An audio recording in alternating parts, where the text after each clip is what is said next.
अस्सलाम ख़वातीन और हज़रात। आज की पॉडकास्ट के जो गेस्ट हैं वो है असबर अली।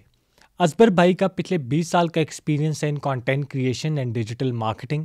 और आज की पॉडकास्ट वो लोग जो कंटेंट क्रिएशन में आना चाह रहे हैं या डिजिटल मार्केटिंग करते हैं उनके लिए बेहतरीन सोर्स ऑफ इंफॉर्मेशन है। Stay tuned.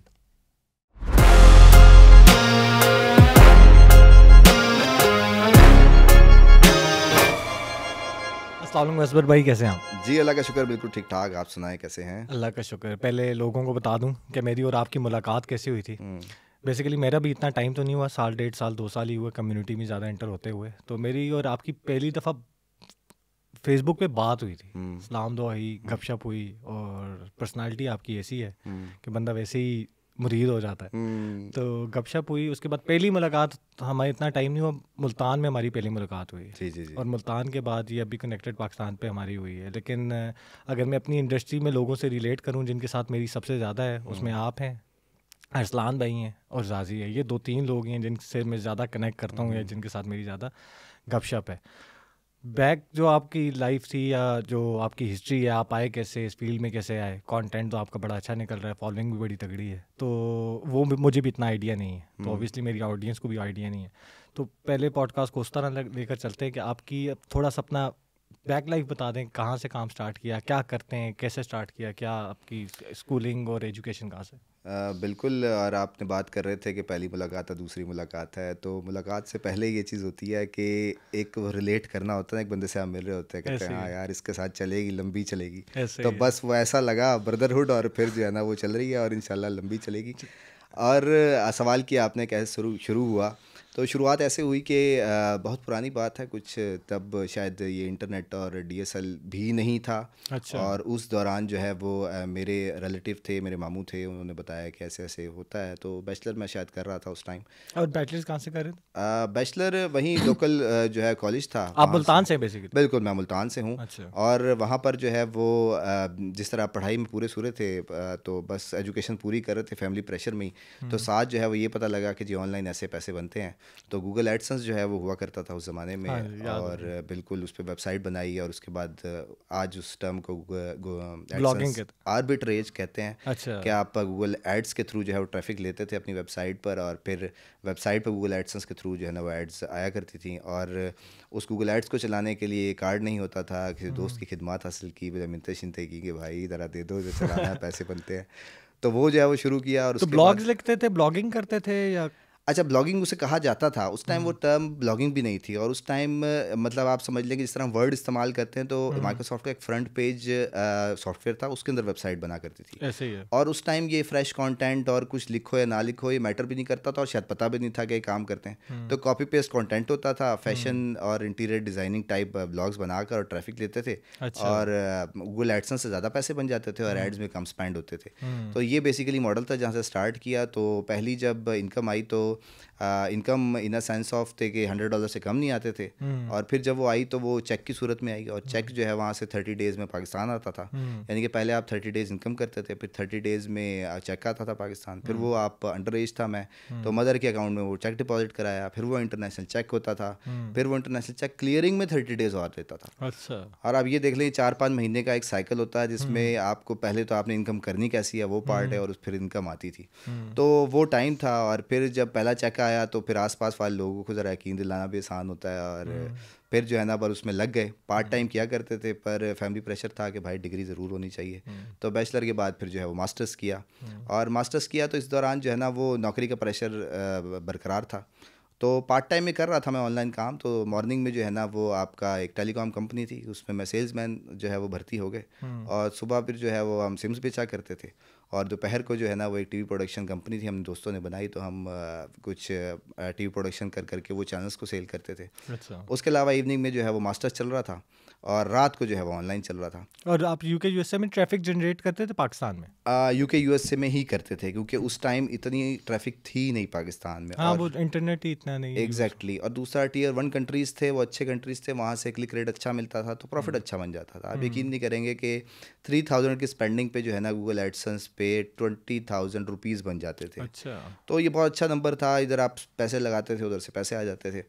तो ये करते करते जो है ना कुछ टाइम बाद जब घर वालों ने देखा कि पैसे आ रहे हैं, अपनी मास्टर्स की फ़ीस भर रहा है, तो उन्होंने कहा चलो अच्छा ठीक ही कर रहा होगा, करने दो इसको। तो इस बस स्टोरी से एक हाँ। सॉरी आपकी बात काट रहा हूँ, एक स्टोरी याद आ गई। ये सेम स्टोरी ना मैंने 2010 में काम स्टार्ट किया था, और मेरी भी वेबसाइट होती थी। मैं भी फेसबुक से और गूगल से ट्रैफिक जनरेट करता था अपनी वेबसाइट पे, अच्छा। और ट्रैफिक जनरेट करता था। मेरा पहला चेक मुझे याद है आया था 80,000 का, दूसरा चेक आया 2 लाख का, तीसरा चेक आया 2,80,000, इस तरह चेक आए ना, मेरी पेमेंट्स आई। तो पेमेंट्स पे तीसरी या चौथी पेमेंट के ऊपर ना, अब 20-21 साल का बच्चा हो, और 20-21 साल का बच्चा उस जमाने में 2 लाख रुपए, 2.5 लाख रुपए, 3 लाख रुपए बना रहा हो, तो घर वालों के वैसे ही कान खड़े हो जाते हैं, और फैमिली वालों के ज़्यादा हो जाते हैं। तो मेरे घर पे भी मैं देता था, खुद भी रहता था, खुद भी अपार्टमेंट ले लिया, सारा कुछ। बाबा दुबई होते थे, बाबा दुबई से पाकिस्तान लैंड हुए इस 4 महीने के टेन्योर के बाद। तो उनको तो नहीं पता था इसने कोई काम स्टार्ट कर दिया, कुछ कर रहा है, कुछ पैसे बन रहे हैं, घर पे भी भेज रहे हैं। तो उनको फैमिली वालों ने कहना स्टार्ट कर दिया कि यार इसका बेटा इस्लामाबाद गया है और ये बेचते हैं कोई चरस और हीरोइन बेचते हैं, क्योंकि इतना पैसा तो चरस और हीरोइन बेचने में ही।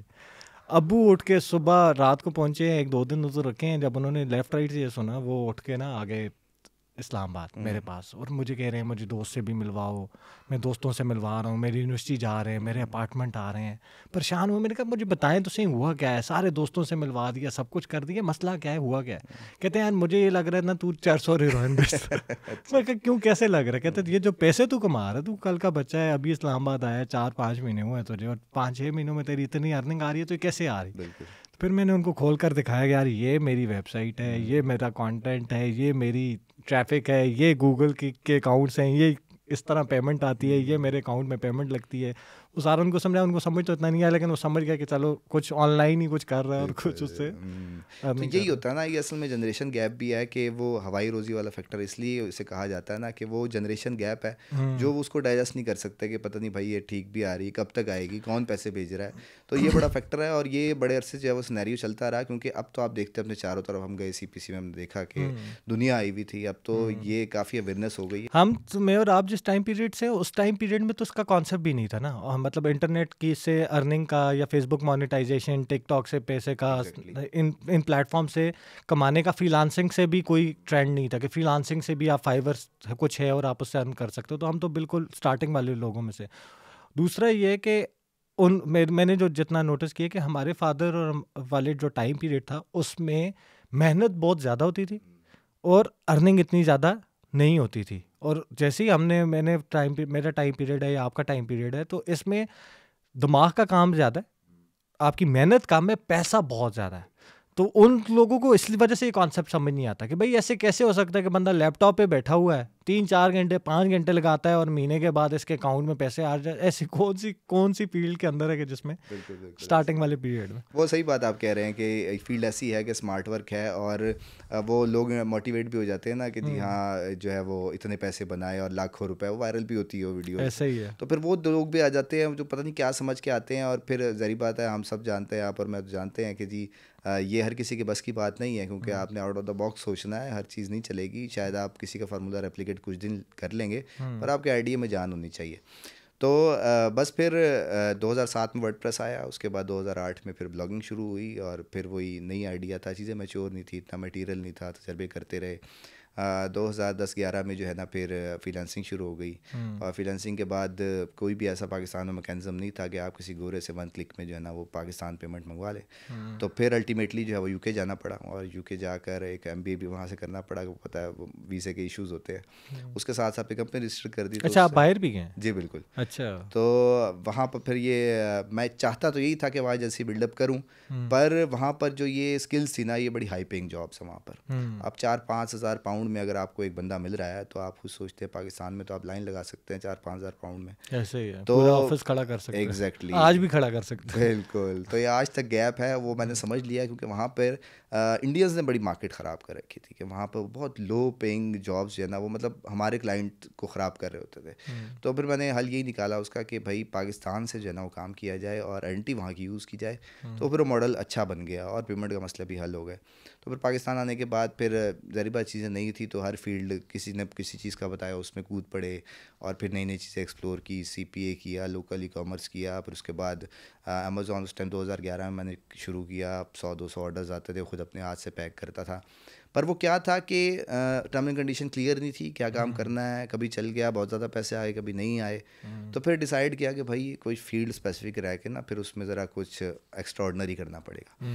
तो फिर SEO जो है ना अपनी मेन गोल बनाया और SEO एजेंसी जो है ना वो सेटअप की, और तब भी चल रही थी, तब ज़रा और मैकेनिज्म में थी, फिर स्ट्रीमलाइन हो गए कि SEO और डिजिटल मार्केटिंग के साथ और ये ब्लॉगिंग और फिर पेड मार्केटिंग, ताकि पूरा ना एक पैक बने, किसी के पास आप जा रहे हैं लेकर तो उसके बिजनेस को पूरा जो है ना 1 to all चीज़ें आपके पास सोल्यूशन मिले।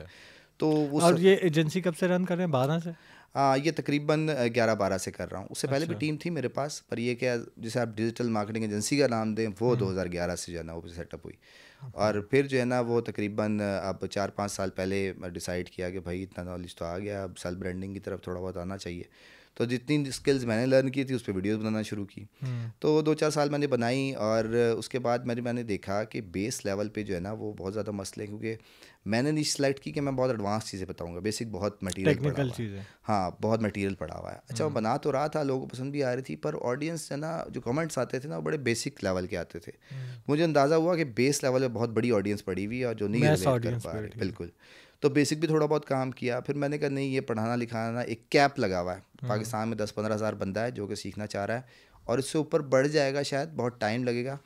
फिर वो जो कंटेंट क्रिएटर होता है ना, क्रिएटर को जो है वो व्यूज़ और सब्सक्राइबर का चस्का पड़ जाता है कि वीडियोस तो बना रहा हूँ, मेहनत तो उतनी हो रही है पर ये व्यूज़ नहीं बढ़ रहे। तो फिर उसको थोड़ा मॉडिफाई किया पॉडकास्ट की तरफ। उससे फ़ायदा ये हुआ कि एक बच्चा समझ रहा है, पैसे आते हैं, उस समझ नहीं आ सक रहा। फिर जब एक आम बंदा उसके सामने बिठाया ना तो वो रिलेट करता था कि यार देखो मेरे जैसा है, ये कर रहा है तो मैं भी कर सकता हूँ। उसका बहुत अच्छा रिजल्ट आया मुझे। तो उससे मैंने देखा कि लोग जो ना रिलेट कर रहे हैं, और जो रुके हुए भी थे, शायद डाउट होता है ना कि भाई टेक्निकल है, टेक्निकल से दूर भागते हैं लोग, तो उन्होंने भी करना शुरू कर दिया। तो बस आज तक जो है ना वो यही सारा सिलसिला चल तो अब आप एक एजेंसी रन करते हैं और साथ आप कंटेंट क्रिएटर हैं, कंटेंट क्रिएट करते हैं, पॉडकास्ट करते हैं, अपनी रील्स वगैरह, अपनी फील्ड से रिलेटेड भी और इसी IT से रिलेटेड, ये 2 काम आप कर रहे हैं। ठीक हो गया। तो इसमें जो मेजरली आपकी ग्रिप है वो डिजिटल मार्केटिंग के ऊपर है। और बच्चे भी जो अच्छा, ट्रेनिंग्स करवाई हैं आपने बच्चों को? ट्रेनिंग्स मैंने कुछ कराई, मैं कराना नहीं चाहता था। एक डिजिटल एजेंसी की जो है वो मतलब कैसे बनाई जाती है, उसमें क्या स्टेप्स होते हैं, उसकी ट्रेनिंग कराई पड़ी बहुत कम क्वांटिटी में। तो फिर लोगों का फीडबैक आया जी भाई आप तो ऊपर वालों को और ऊपर लेके जा रहे हैं। तो और पेड थी या फ्री थी? वो पेड थी। अच्छा। और प्रीमियम ट्रेनिंग आप कह सकते हैं। फीस उसकी थी 2.5-3 लाख रुपए फीस। अच्छा। उसकी। हाँ, 10 लोगों की वो सिलेक्शन के इंटरव्यू के बाद जो है ना सेलेक्ट किए लोग, और फिर उसके बाद बेसिक पे फिर बात आ गई कि फिर बेसिक वाले रह गए, वो शोर मचाने लग गए। तो फिर बेसिक ट्रेनिंग जो है वो लाया। उसमें मतलब ये देख लेंगे मैंने 500 लोगों को इंटरव्यू के बाद 50 लोगों को सेलेक्ट किया, क्योंकि मेरे आसपास जितने दोस्त ट्रेनिंग कराते हैं तो उसमें मुझे अच्छी तरह पता है कि रेशो बहुत कम है, 2-3% से ऊपर नहीं जाती। तो मैंने कहा नहीं, इसे बढ़ाएंगे। पर बात वहीं हुई कि वो रेशो जो है ना वो 10% से ऊपर नहीं गई, क्योंकि आप किसी को हाथ पकड़ के नहीं चला सकते। आप बता सकते हैं, उसको पता भी है, पर वो करना तो उसने। मैंने जो मेजर इशू देखा, मैं खुद ट्रेनिंग्स करवाई हैं, मैंने लोकल ई-कॉमर्स पे कराई हैं, मैंने जो मेजर इशू देखा है, बच्चे आजकल के ये समझते हैं कि वो जैसी स्किल सेट ले लेंगे ना, ये ट्रेनिंग ले लेंगे, तो उनकी जो किचन मनी है ना, ये 1.5 लाख 2 लाख या 80,000 रुपये, ये तो पहले में दिन से बनना स्टार्ट हो जाएगी। और जैसी दूसरी तीसरी क्लास के बाद उनको लगता है ना कि यार ये फील्ड तो मैं समझ रहा था कि गपशप है, यूनिवर्सिटी की या स्कूल का एक कोर्स की तरह है, बस ये समझ लिया, पेपर दिए, मेरा काम हो गया। दूसरी तीसरी के बाद जैसे ही वो स्केल होना स्टार्ट होती है ना, बेसिक आपने समझा दी, बेसिक से अब वो एक्सपर्ट लेवल की तरफ जैसी स्केल होने लगती है, और उनको लगता है अब ये सफ़र मुश्किल होने वाला है, इससे आगे मेरी वो नहीं है। वो आधे से ज़्यादा बच्चे ट्रेनिंग छोड़ के चले जाते हैं, वो और वही बच्चे ट्रेनिंग पूरी करते हैं जो आए ही एक्सपर्ट लेवल तक की बेसिक, उन जिनके पास थोड़ी बहुत उस इंडस्ट्री की नॉलेज होती है, और जिनको पता होता है यार ये चीज़ें तो मुझे पता है, ये चीज़ें जब ये कवर करेंगे ना मेरे लिए वो चीज़ें इंपॉर्टेंट है, मैं वहाँ पे स्टक हो रहा हूँ, वो चीज़ें मुझे नहीं आ रही। वो बच्चे आपके साथ रहते हैं और वो यही रेशो है 15% 20%, हालांकि पैसे देकर भी आते हैं, उसके बावजूद भी वो इससे ऊपर नहीं जा पाते। क्योंकि इसमें दूसरा मसला ये भी है ना कि आपने देखा है कि वो जो आपने महीने 2 महीने की बात की है ना, फ़ौरन स्टार्ट हो जाएगा, वो नहीं हो पाता। और जो सक्सेस है ना वो हमेशा उन लोगों के सामने आएगी जिन्होंने 100 साल 2 साल जो है ना वो बेसिक नॉलेज करके थोड़ा बहुत ठोकरें खाई हुई हैं। जब आप उनको स्ट्रीम लाइन पर लाएंगे ना तो फिर वो जल्दी भागना शुरू हो जाएंगे, एज़ कम्पेयर टू आप जीरोस वाले को उठाएंगे ना, उससे तो समझ नहीं आती मैं किस दुनिया में आ गया, उसने क्या परफॉर्म करना है। इसी में अगर आप एक जो मैंने चीज़ देखी ना, अमेज़ोन को देख लें। ज़्यादातर लोग कहते हैं कि जी अमेज़ोन में बहुत पैसा है, और अमेज़ोन जब ये पीक पे गया था तो पीक पे किन लोगों ने पैसा बनाया था? उन लोगों ने पैसा बनाया था जो 2011, 12, 13 में अमेजोन में एंटर हुए, 14 में बेशक एंटर हुए, 15 में एंटर हुए, जिन्होंने साल 2 साल 3 साल उस इंडस्ट्री में लगा लिया, जिनको पता था ऑर्डर ग्रैब कैसे करना है, जिनको पता था रिव्यूज़ कैसे लेने हैं, प्रोडक्ट को लिस्ट कैसे करना है, इसको स्केल कैसे करना है। वो प्रोसेस जो मुश्किल वाले प्रोसेसेस थे या जब इंडस्ट्री नहीं चढ़ी हुई थी, तो उन्होंने साल 2 साल 3 साल उस इंडस्ट्री को दे दिए। अब जब वो पीक पे गई तो सबसे ज़्यादा पैसा उन्हीं लोगों ने बनाया, ठीक है। जो इसमें लीडर्स भी हैं, नईम सिकंदर हो गया है, जो लोग इसमें आज टॉप पे भी बैठे हुए हैं, वो लोग थे जिन्होंने पहले स्टार्ट किया। और पैसा डुबोया किन लोगों ने? उन लोगों ने जो एक से सुना अमेजोन, दूसरे से सुना अमेजोन, और पीक वाले टाइम पीरियड में उसमें एंटर हुए। अब ऑब्वियसली एक इंडस्ट्री है जो पीक कर गई है, और आपके पास विदाउट एनी नॉलेज आप उसमें कूदोगे तो आपका पैसा और आपका टाइम और ये सब कुछ ज़ाया होगा। तो उसने हमें पीक पे क्या दिए? वीए दिए। और वीए क्या करता था? 15,000 20,000 रुपये में आपको जी हम कोर्स लिया, पूरा समझ लिया मैकेनिज्म होता क्या है। अब वो अपने पैसे इन्वेस्ट नहीं करना चाहता, वो ये चाहता है कि भाई सीखने के लिए ना मैं किसी का पैसा लूँ, उसको टेस्ट कर लूँ, चल गया तो मेरी फिट है, ना चला तो मेरा तो कुछ भी नहीं जा रहा, और मुझे महीने के 20-25,000 रुपये भी मिल जाएंगे और एक्सपीरियंस भी आ जाएगा। तो ज़्यादातर लोग वो वीए बने, और उन वीए ने लोगों का, इन्वेस्टर का पैसा उठाया, क्योंकि इन्वेस्टर भी इस वजह से इन्वेस्ट कर रहा था, पीक पे था। उनको भी इस इंडस्ट्री का मेन नॉलेज नहीं था कि इंडस्ट्री काम कैसे कर रही है, ये चल कैसे रही है। उसके ऊपर उन्होंने पैसे देते, जो वीए थोड़ी सी टेक्निकल बातें करता उसको पैसे पकड़ा देता था, वो प्रोडक्ट लॉन्च करता था, नहीं चलता था तो इसको कहता था भाई नहीं चल रहा, और ये डाउन भी इसी वजह से गई। लेकिन आज भी इसी इंडस्ट्री में वो लोग आज भी पैसा बना रहे हैं जो जिनका एक्सपीरियंस है, बिल्कुल जो प्रोडक्ट्स लॉन्च किए हुए। ये जो वीए की बात की ना आपने, अब वीए का क्या है, वो डिमांड सप्लाई रूल होता है ना। फिर यहाँ पर ट्रेनिंग ऐसी दी जाती थी कि जी वीए बन जाओ। अब वीए बन जाओ, ठीक है, बुरी चीज़ नहीं है, पर आप अगर नोट करें ना, सपोज अब अमेजोन की, ईबे की या शॉपिफाई की बात करते हैं, अब सर्विसेज वहाँ ऑफर करनी है, उसको आपने सिखा दिया। अल्टीमेटली प्रैक्टिकल नॉलेज चाहिए ना, वो तो यहाँ है नहीं। अब उसके लिए कोई ना कोई कुर्बानी का बकरा बनेगा। अब वो गोरा होगा या बाहर का होगा। अब क्या है, अब आपने सीखना भी उसकी पैसों पे है, वो पैसे भी वो देगा, उसी की चीज़ पे आपने हिट एंड ट्रायल करना है। तो जब आपने प्रैक्टिकल नॉलेज नहीं है तो अल्टीमेटली आप ग्राउंड में जाके क्या परफॉर्म करेंगे? सही बात। तो उसकी वजह से ज़्यादा इशूज़ जो है ना बने। अब आप यहाँ अगर लोकल ई कॉमर्स बात करें, अब क्या कस्टमर्स की आपको पता है क्या सोचते हैं, क्या जवाब देना है, यहाँ परफॉर्मेंस ज़्यादा आएगी। अब वो क्या है, वो डॉलर दिखा के वो उस दुनिया में ले गए जहाँ पर टेस्ट करने के लिए भी आपको जो है ना वो किसी ना किसी को कुर्बानी का बकरा बनाना, तो वहाँ चीज़ें जो है ना फिर ख़राब हो जाती हैं काफ़ी हद तक। यही सेम चीज़ मैंने लोकल ई कॉमर्स में 2-3 साल पहले ही मेरी एक स्टेटस वायरल हुआ था। अच्छा, ज़्यादातर लोगों को पता नहीं है कि मैं बेसिकली ना कंटेंट क्रिएटर था, ना मैं फ्रंट पे एज अ फेस आना चाह रहा था। मैं तो लोग अपनी जो थॉट्स होती थी वो फेसबुक पे एक स्टेटस के ऊपर डाल देता था। मेरे 4 स्टेटस हुए थे वायरल। अच्छा। उन्हीं 4 स्टेटस के ऊपर जो मैंने लिखा, उसमें एक स्टेटस इसी लोकल ई कॉमर्स के ऊपर था कि ये अगले 3-4 सालों में डिज़ास्टर हो जाएगी। और उसका भी मैंने सेम रीज़न दिया था कि इस वजह से डिज़ास्टर हो जाएगी कि ज़्यादातर लोग विदाउट एनी नॉलेज अमेजोन से जब फेल होंगे ना, वो ज़्यादातर लोग इस वाली फील्ड के अंदर उतरेंगे कि जी ये चीज़ नहीं चल रही, अब इन्वेस्टर नहीं मिल रहा, अच्छा ये लोकल ई कॉमर्स में एंटर हो जाते हैं, वो आसान है, लोकल ई कॉमर्स में एंटर होंगे। सेम इसी इंडस्ट्री के साथ करेंगे कि नॉलेज नहीं है, एक्सपीरियंस नहीं है, कस्टमर सेटिस्फेक्शन क्या होता है, कस्टमर के रिव्यूज़ क्या होते हैं, कस्टमर को तक प्रोडक्ट पहुंचाना कैसे है, या कौन सा प्रोडक्ट पहुंचाना है, किसको किस मार्केट करना है, ये नॉलेज जब नहीं होगी उस इंडस्ट्री से रिलेटेड, तो ये इसको भी डिजास्टर बना देंगे। इन्वेस्टर तो आ जाएगा, इनके कहने पे लेफ्ट से आएगा, राइट से आएगा, चाचा मामा करोड़ों के हिसाब से फंडिंग तो आ जाएगी, लेकिन जब रिजल्ट नहीं मिलेंगे, सेल्स नहीं मिलेंगी, प्रॉफिट्स नहीं मिलेंगे, तो ये इंडस्ट्री भी चली जाएगी कि भाई इस इंडस्ट्री में कुछ नहीं। जिस तरह आज अमेजोन का नाम लो, 10 लोगों में से एक बंदा होगा जो कहता है बड़ी फिट है, 9 लोग कहेंगे कि भाई वो तो पैसा डूबता है और इधर तो ये मसला है। तो ये लोकल ई कॉमर्स में भी मैं यही चीज़ें देख रहा हूँ। और वीए की ना, वीए मतलब बुरी टर्म नहीं है, मतलब ऐसे ऐसे लोग हैं, पिछले दिनों एक पॉडकास्ट की मैंने, तो वो बंदा $10,000 चार्ज कर रहा है सिर्फ ऑन बोर्ड करने का। अब क्या है, वो बंदा जो $10,000 चार्ज कर रहा है उसका कॉन्फिडेंस लेवल क्या होगा? वही का बंदा नया बच्चा जो है $50-100 में काम करने को तैयार हो जाता है। अब वो क्या है, वो उस लेवल पर पहुंचने के लिए उसने भी कोई ना कोई ठोकरें खाई हैं, वो वहाँ तक पहुंचा है। मतलब ये है कि आपको अपने आप को मनवाना पड़ेगा, जगह आपकी है, अवेलेबल है, पर ये है कि उस प्रोसेस को गुजरने के लिए थोड़ा टाइम तो देना। और पहली बॉल पे सिक्सर तो नहीं लगता ना, तो उसके लिए ट्राई करें। उसमें भी बच्चों को ये कहता हूँ, लोकल ई कॉमर्स में भी जो आते हैं ना, कभी लोकल ई कॉमर्स लेकिन वो कॉन्फिडेंस नहीं है, वो स्किल सेट नहीं है, तो उनको मैं ये कहता हूँ कि यार मैं 15-20 हज़ार $25,000 महीने का कमाता था जब मैं ग्रेजुएट हुआ। तो ग्रेजुएशन के फ़ौरन बाद मैंने पहली जॉब 15,000, दूसरी जॉब 50,000। मैंने 3 साल इंडस्ट्री में एज अ जॉब की है। वो इसीलिए की है जॉब कि भाई पहले अगर मैं अपनी कंपनी ओपन करने जा रहा हूँ तो मुझे ये तो पता है, अच्छा मैं ये काम करता हूँ, लेकिन मुझे ये नहीं पता एम्प्लॉयज़ को हैंडल कैसे करना है, मार्केटिंग क्या होती है, फाइनेंस क्या होता है, HR क्या होती है। ये सारी चीज़ें मैं जब तक मार्केट में जाकर कंपनीज के साथ काम करके ये सीखूंगा नहीं, उस पर रगड़ा नहीं खाऊंगा, तब तक मैं ना अच्छा लीडर बन सकता हूँ, ना इन चीज़ों की ग्रिप होगी मुझे। तो 3 साल मैंने जॉब करके फिर अपनी कंपनी ओपन की है।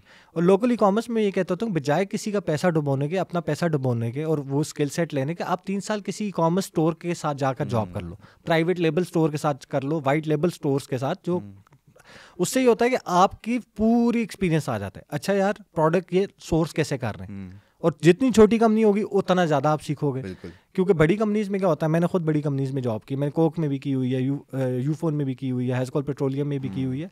बड़ी कंपनीज में ये होता है कि उनके डिपार्टमेंट्स बहुत ज़्यादा होते हैं और आपको एक स्पेसिफिक डिपार्टमेंट में दे देंगे और स्पेसिफिक रोल दे देंगे छोटा सा कि आपने ये काम करना है। छोटी कंपनी में ये होता है अगर 7 एम्प्लॉयज़ हैं, 10 एम्प्लॉयज़ हैं, तो आपको पता होता है अच्छा यार ये सामने वाला बंदा सोर्सिंग करता है और ये सोर्स इस तरह करता है, ये प्रोडक्ट की पैकेजिंग इस तरह करवा रहा है, ये सेल्स इस पे ये एड्स चला रहे हैं, इसके थ्रू सेल्स आ रही है, रिटर्न रेट ये आ रहा है, ये रिटर्न रेट को डिक्रीज करने के लिए ये काम करते हैं। तो जब आपको 1.5 साल में पूरी ग्रिप आ जाती है, उसके साथ अपना बिजनेस प्लान बनाओ। बिजनेस प्लान जब आपका बन जाए, एग्जीक्यूशन करने लगो, उस वक्त रिजाइन दो और अपनी एग्जीक्यूशन कर लो। अब आपका जो एक्सपीरियंस है और अब आपको जो चीज़ें पता है, जो टेक्निकल नॉलेज पता है, जो एग्जीक्यूशन का नॉलेज पता है, वो आपको अपने ब्रांड पे भी 1.5-2 साल में आना था, लेकिन पैसा डुबो के आना था।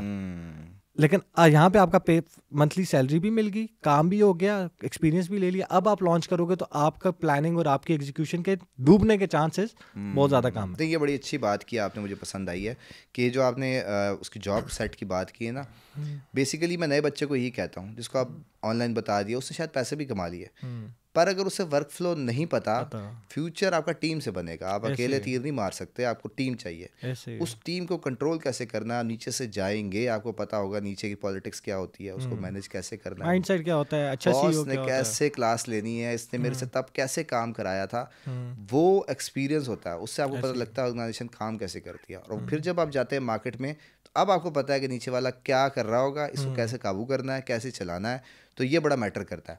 अब इसी तरह मैं ये कहता हूँ कि अब मैंने एजेंसी बनाई है, मेरे पास टेक्निकल नॉलेज नहीं है, शायद आपको वीडियो एडिटिंग नहीं आती होगी, अब आपके पास टीम है, आपको पता है काम कौन कर सकता है। मैं भी लोगों को ये कहता हूँ, अगर बड़ा फैसिनेट करता है, मैं कहता हूँ स्किल नहीं चाहिए एजेंसी बनाने के लिए, आपको लीडरशिप चाहिए, आपको एंटरप्रेन्योरशिप चाहिए। वो इसलिए चाहिए क्योंकि आपने वो स्किल कैसे करना है, किसने करवाना है, जो काम आपके पास लेकर आ गया है, अब वो और आप एक लेवल पे हैं, आप उसे कन्विंस कर दो, उनको उसे भी नहीं आता, आपको भी नहीं आता, काम आप उससे ले लोगे, काम आपने कराना है टीम से। अगर बंदा ठीक नहीं होगा ना, और कौन बंदा करेगा, कितने में करेगा, और आगे कैसे डील करनी है, ये सारा कॉन्फिडेंस और वो आपकी ग्रिप और एक्सपोजर पर डिपेंड करता है। तो अगर आपने लीडर बनना है तो फिर आपको 2-4 महीने कर लो, 5 महीने कर लो जॉब, उससे आपको ये ज़रूर पता लगेगा कि मैं 9 to 5 जो ये घंटे देता हूँ ना, अगर मैं इतने घंटे अपने काम को दूंगा ना, मैं इससे ज़्यादा बना लूँगा। तो इसलिए मैं कहता हूँ इस स्टेप को आप इग्नोर नहीं कर सकते, क्योंकि ये इतना इंपॉर्टेंट स्टेप है कि हम अनफॉर्चुनेटली हमारी जो यूथ है ना, वो जब तक उसके सामने खड़ा होकर कोई बताएगा नहीं, तब तक वो समझते नहीं है। प्लस एक्सपीरियंस का कोई नेबुलर नहीं है, क्योंकि जब आपका बॉस का डंडा आपके ऊपर आएगा ना, और बॉस कैसे ट्रीट करता था, मुझे याद है कि वो कैसे बात करता था, वो टोन में बेइज्जती भी हो रही होती थी, पर बुरी इसलिए लग रही होती थी भाई वो बॉस होता था। अब वो जो एटीट्यूड है ना, वो जब आप उस एनवायरनमेंट में जाएंगे वो बनेगा नहीं, ऐसे ही। और फिर आप किससे काम नहीं करा सकते। 9 से 6 का जो प्रेशर होता है ना काम का, उसमें जिस तरह आप अपना काम करते हो ना, तो 2-3 घंटे दे दिए आप इजी हो जाते हो, 4-5 घंटे भी आज नहीं भी दिए फिर भी इजी। लेकिन 9 से 6 में जो आप प्रेशर में काम करते हो, और फिर जो तो उससे जो आपका माइंडसेट और स्किल सेट डिवेलप होता है ना, वो आपका अपने स्टार्टिंग में करने से एक चीज़ नहीं होती। दूसरा और मेजरली और इम्पॉर्टेंटली एक चीज़ है जो मैं बच्चों को ज़्यादा समझा रहा होता हूँ, जिसमें मैं ज़्यादा काम कर रहा होता हूँ, ट्रेनिंग में भी काम कर रहा होता हूँ। मसला 70-80 हज़ार रुपये, लाख रुपये कमाने का नहीं, ये कोई भी अमाउंट नहीं है। या आप कोई भी छोटा सा भी लूप होल पकड़ो, छोटी सी लोकल ई कॉमर्स में कोई छोटा सा भी प्रोडक्ट पकड़ो, उसके भी ऐड चलाओ, आप 70-80 हज़ार रुपये बना लेंगे। मेजरली और इम्पॉर्टेंटली जो मसला है ना, वो माइंडसेट और विजन का है। मैं बच्चों को ये समझाता हूँ और इसी भी चीज़ पे ज़्यादा काम करता हूँ कि यार माइंडसेट और विजन रखो ना, कि मैंने 2 सालों में 3 सालों में 1 करोड़ रुपया कैसे बनाना है। जब मैं पहले दिन से ये सोचना स्टार्ट करूंगा और इस पे काम करूंगा ना कि मैंने 1 करोड़ रुपया बनाना है, मैंने 2 करोड़ रुपया महीने का बनाना है, 1 करोड़ रुपया या 5 करोड़ महीने का बनाना है, 1 करोड़ रुपया प्रॉफिट बनाना है। अब जब मैं ये चीज़ माइंड में रखूंगा तो मेरी जो प्लानिंग भी होगी ना फिर उस हिसाब से होगी। जब मैं प्रोडक्ट सेलेक्ट कर रहा हूँ, जब मैं नीश सेलेक्ट कर रहा हूँ, जब मैं लोकल ई कॉमर्स में जा रहा हूँ या डिजिटल पे जा रहा हूँ, तो मैं इस माइंडसेट के साथ जाऊँगा कि यार 2 सालों के बाद ये 1 करोड़ रुपए तक स्केल हो पा रहा है। Exactly. ये ऑफिस जो है या ये जो कंपनी है या जो सर्विसेज में देना चाह रहा हूँ, ये 1 करोड़ रुपए की कैसे बनेगी। जब पहले दिन से मैं उस हिसाब से प्लान करूँगा तो बेशक 1 करोड़ रुपया नहीं बनेगा, 50 लाख 70 लाख 60 लाख तक तो पहुंचेंगे। लेकिन पहले दिन से माइंडसेट ही अगर मैं ये रखूँगी यार किचन मनी निकालनी है, 70-80 हज़ार रुपया महीने का निकालना है, लाख रुपया, तो अगले 2 साल तक ना मैं उसी के पीछे पड़ा रहूँगा। लोकल ई कॉमर्स में मेरे बहुत ज़्यादा बच्चों के साथ इंटरेक्शन होती है जो 3-3 4-4 साल हो चुके हैं लोकल ई कॉमर्स में, और आज भी वो किचन मनी से बाहर नहीं निकले, क्योंकि पहले दिन से माइंडसेट ही मैंने ये रखा कि मैंने लाख रुपया बनाना है, मैंने 1.5 लाख रुपया बनाना है। तो वही बात है कि आप पैसे के पीछे भागते हो, पैसा आपसे दूर भागता है। बिल्कुल। लेकिन पहले दिन से ही मैं माइंडसेट ये रखूंगा, मैं प्रोडक्ट्स उस तरह सेलेक्ट करूंगा, मैं इन्वेस्टमेंट्स कहाँ से आनी है, स्केल कैसे करना है, ये सारी चीज़ें जब इस तरह रखूंगा तो मेरा माइंडसेट एक डेवलप होगा और मेरी जो नॉलेज में उसके हिसाब से गेन करूंगा, बेशक वो पॉडकास्ट से होगा, बेशक वो बुक से होगा, बेशक वो उस तरह के लोगों से होगा, उस तरह के लोगों में उठना बैठना स्टार्ट करूंगा कि भाई इसने 1 करोड़ रुपया बनाया। वो एक चीज़, दूसरी चीज़ इसमें ऐड कर देता हूँ मेंटरशिप वाली, कि मेंटरशिप बहुत ज़्यादा इंपॉर्टेंट है। मेरे एक मेंटर थे 2011 में, उन्होंने एक बात की थी 10-11 में जो आज तक मैंने अपने साथ लगा कर रखी हुई है कि किसी भी फील्ड में अगर आपने ग्रो करना है तो उस फील्ड में जिसने $1 मिलियन बनाया हुआ है ना, उसको अपना मेंटर और अपना गुरु बना लो, क्योंकि 0 से $1 मिलियन तक का जो रास्ता है वो उसने कवर किया हुआ है। उसको पता है कि भाई इसमें क्या मुश्किलात हैं, क्या है, तो ये रास्ता तो आपको वो बता रहा होगा। खुद वो $1 मिलियन से $10 मिलियन का रास्ता निकाल रहा होगा। जब तक आप $1 मिलियन तक पहुंचोगे तब तक या तो वो $10 मिलियन तक पहुंच चुका होगा या उसके करीब होगा। अब अगर वो $7 मिलियन तक भी पहुंच चुका है, अब $1 मिलियन से $7 मिलियन का रास्ता कैसे कवर करना है, ये आपको उसको उससे सीख रहे होगा और वो आपको ये करवा रहा होगा। तो मेंटरशिप बड़ी इंपॉर्टेंट है, ट्रेनिंग्स भी बड़ी इंपॉर्टेंट है इस वाले उसमें साथ में ऐड कर देता हूँ कि अब डिजिटल मार्केटिंग की अगर मैं बात करता हूँ तो अब उसमें 5 स्किल नहीं है, 50 स्किल नहीं है, 500 स्किल्स हैं। अच्छा, अब मेंटोर की आपने बात की, वो इसलिए इम्पोर्टेंट है कि एक तो रास्ता है, पैसे हैं, प्लस अब अगर मैं भी आपके साथ बैठा हूँ, मैं आज खुद बहुत कुछ सीख के उठूँगा।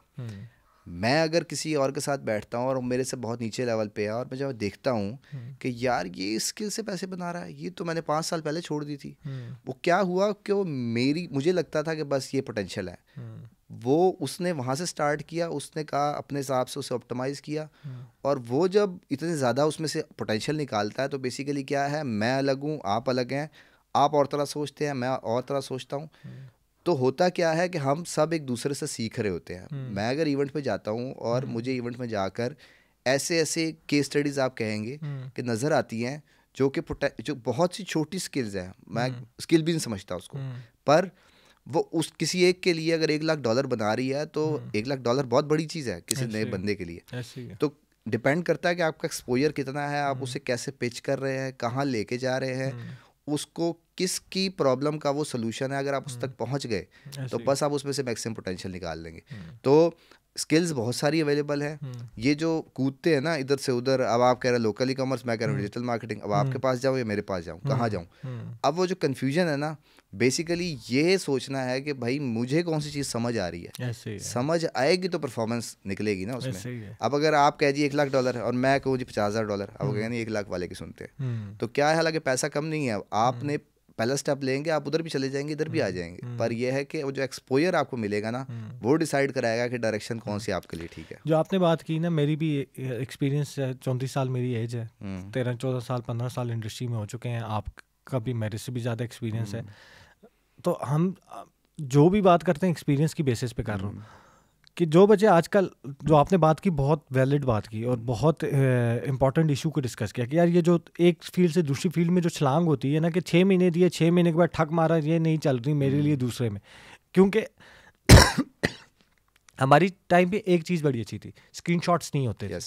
प्रेशर नहीं होता था कि वो इतने कर रहा है तो मैं क्यों नहीं कर पा रहा है इस फील्ड में, ये वाला प्रेशर नहीं होता था। बच्चों का आजकल इशू मेजरली जो मैंने इंपॉर्टेंट इशू ये भी निकाला है कि वो दूसरे को देखते हैं ना कि दूसरा मुझसे आगे निकल गया, पता नहीं कौन सी रेस है कि इन्होंने बनाई हुई और रेस लगाई हुई है कि वो आगे निकल गया, मैं पीछे निकल गया, वो लाखों तक पहुंच चुका है, मुझसे 10 रुपए भी नहीं बन रहे।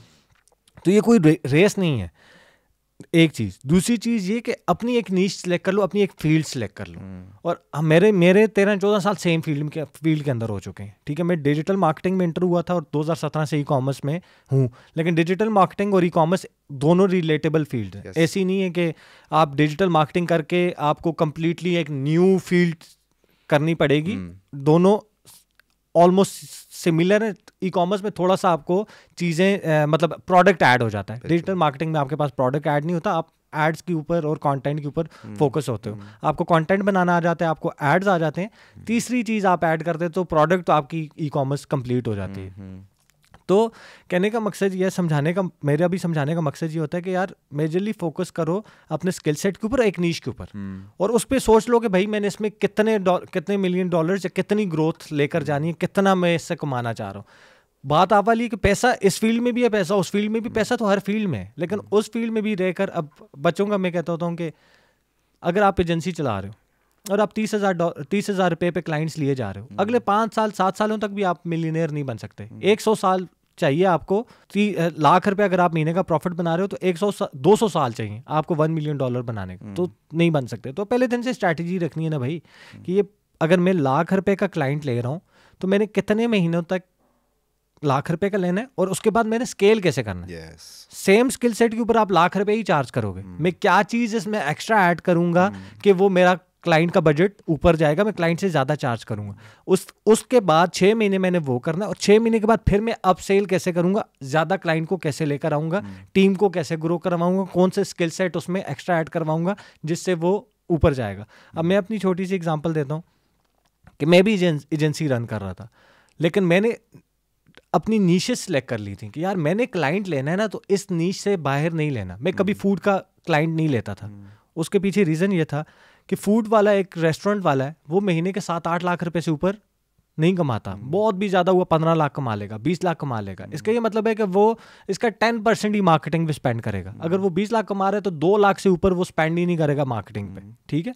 तो मैं कभी भी उससे 10 लाख रुपए का प्रपोजल देकर 10 लाख की कैंपेन नहीं ले सकता।